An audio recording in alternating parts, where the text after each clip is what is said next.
Well, hello, this old house fans, or again, my old house fans. It's been a little over 3 months since I shot my last video, and I did a little more work in the master bathroom, and I've done some work in the kitchen, which will be the video after this one.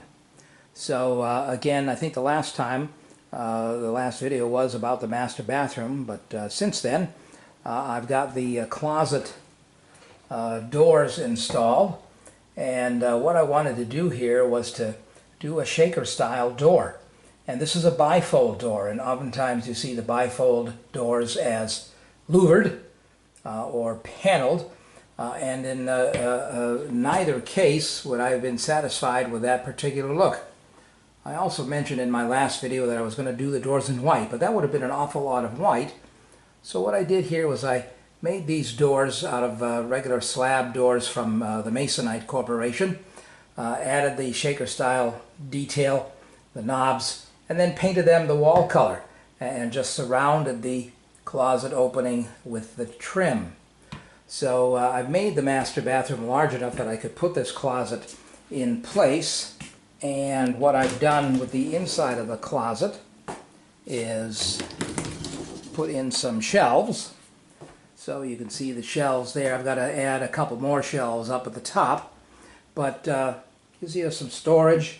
And I did a double closet rod here because most of the items of clothing, whether they're mine or somebody else's, you usually don't require the full height of the closet, so you can get a double closet rod setup going on and use the closet space more efficiently.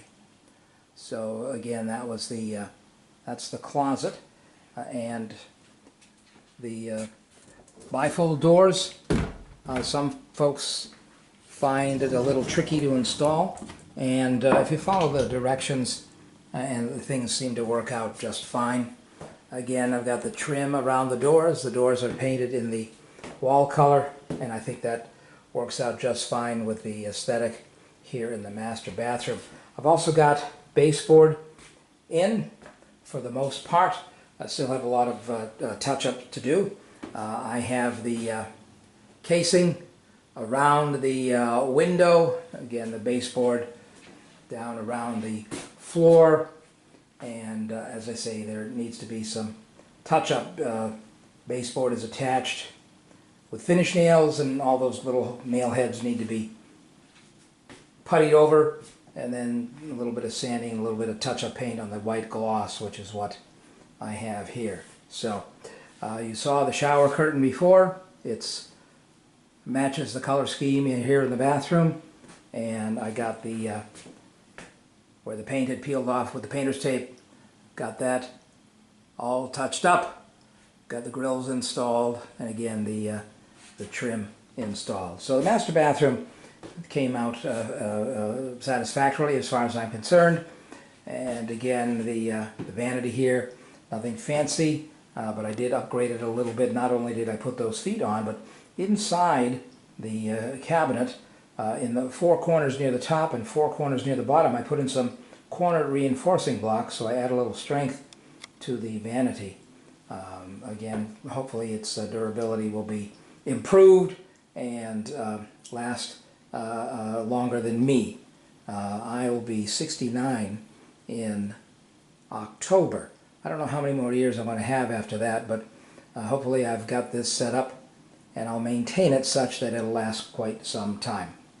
Again, I mentioned in the last video that with the water here in Preston being hard, every time I use the vanity and every time I use the shower, I have a microfiber cloth which I use to wipe down all of the chrome fixtures and the vanity top so that they are dry. And so far as you can sort of see on the fixture, there's no water spotting, which is a good thing because I like the chrome. It's nice and shiny, nice and clean, and keeping it that way is a function of every time it gets wet, get the cloth, wipe off the water till it's dry, and then you'll be fine. So that's it for the master bathroom. Everything is working fine. No leaks. And again, that's a good thing. As I say, I got a little more work to do with the baseboard. There's a couple of little pieces missing, and then I have to get the jambs in and the casing for the door and a door. Although it's not critical that I have a door here in the bathroom opening, because this is the master bathroom and it is accessible right from the master bedroom. So I probably will prioritize a door in the master bedroom hallway area before I prioritize a door here on the master bathroom. Well, that's it, and I think it came out okay. And again, my random black dots in the bathroom, I think that came out as well. Nice, and I like the big hexes because they're a lot easier to install than little ones, although as a hex tile, 6 sides instead of a 4-sided square or rectangle. So it did take a little extra effort, especially since I started here, and I got a nice tight joint between the tile and the flooring in the bedroom. So I had to work my way in to the room, and that meant a little extra effort.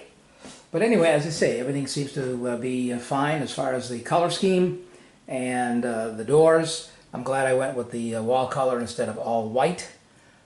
So they worked out fine. They operate well, which is another issue when people are installing bifold doors, is you got to adjust them.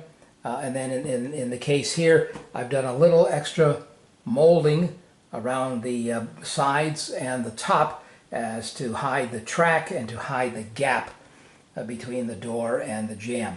So that worked out well. It takes a little time to do all this finicky trim work, but as I say, in the long run, once I get all the nail holes filled and put another coat of gloss white paint on that, it'll be fine.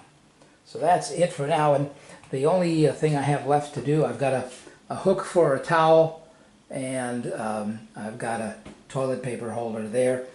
This room is big enough that if I get some small antique shelves that may be 8 to 10 inches deep, a couple feet high in that instance, maybe a little taller in this instance, and a little taller over here, I can greatly increase the storage capacity for bathroom supplies, clothing, cleaning supplies, whatever, in the master bathroom, because there is plenty of room. And I'll eventually probably get some sort of rug, on the floor, in addition to having the bath mat for the shower. So that's it. As I say, it's functioning okay, and as required, I can use the HVAC zone in here with the pass-through grill, which has its own fan to heat the bathroom on the other side, which I'm still working on. However, I have done a little work in that other bathroom. Again, all the floor tile is down. The tile is grouted. I put in some of the baseboard. I put in the vanity. This vanity is a little larger than the one in the master bedroom, but that's because the wall is a little bit longer. And in addition to the vanity in this bathroom, I've also got the toilet installed. Again, got the baseboard in, got the window casing in, and have installed the dryer and the washing machine. I needed some help with that because these are heavy. I had to drag them up from the first floor up the stairs and had to get this one over the front lip of the pan that's underneath it in case it springs a leak. But I replaced a few of the critical parts in this machine, and I've already run several loads of laundry through it, and it seems to operate just fine. So that's stuck in its little niche there, and behind the lid is the shutoff for the hot and cold and the discharge hose. And again, that's all working fine. One thing you want to be careful of is typically good practice is to shut off the hot and cold supply when you're not using the washing machine, and that's so that the city water pressure is not constantly bearing against the solenoid valves for the washing machine. Now, I never use hot. The hot water isn't hot enough to disinfect. Most of the disinfectant or all of the disinfecting action comes from the soap. So the water heater is set for like 125 degrees, and you really need like 165 in order to disinfect things as far as temperature is concerned. So it's a complete waste of energy to utilize the hot water. The soap laundry detergent does it all for you.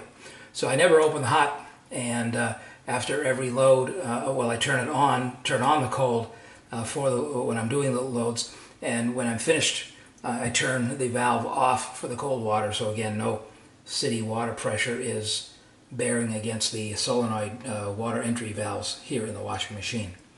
These machines, both the washer and the dryer, are about 12 years old. They were left by the previous owner. They didn't have much use. I had to replace one part on the dryer. That was a $14 door switch. And I replaced the tub seal and the pump and the discharge hose on the washing machine. That was about $100 in parts. Oh, and the motor coupler. Each of these machines, if you were to buy them new, they're in the $500 to $600 neighborhood. I repainted them on the visible surfaces, and they look and operate just like they were new. So I hope to never have to worry about replacing these as long as I'm in the house. But if I do, at least I didn't have a hell of a lot invested in them to begin with.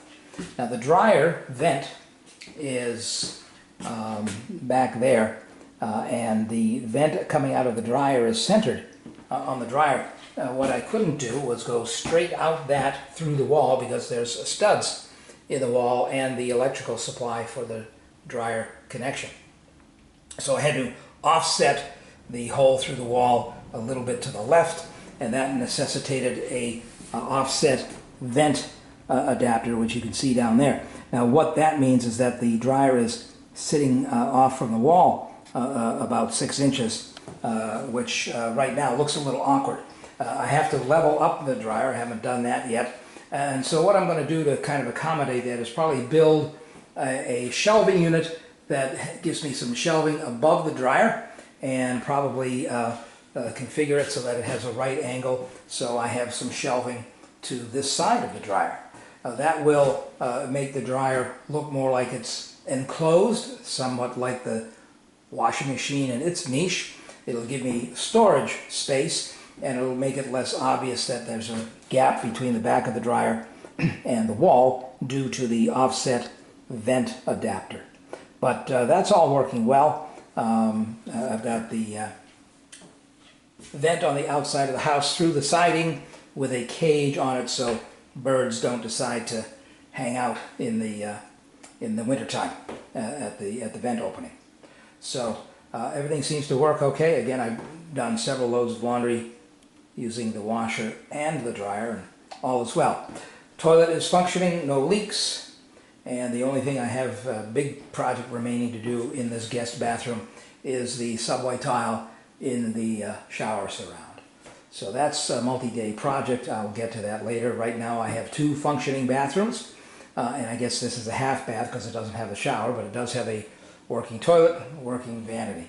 So that's it for this room here, and again, enough space for it to function as a combination guest bathroom and laundry.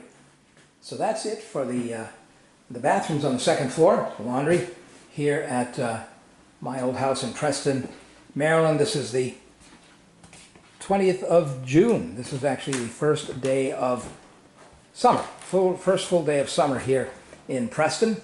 And obviously you can see I've got to do the door jambs and put on a door here, because can't have guests over with them uncomfortable about being exposed in the bathroom because there's no door. So that's going to be one of the things that gets done before some of the other things. You know, like the attic door, well, that can wait. But the guest bathroom door, I should probably have a working door here so that my guests feel comfortable. Anyway, that's it, and we will see you in the next video.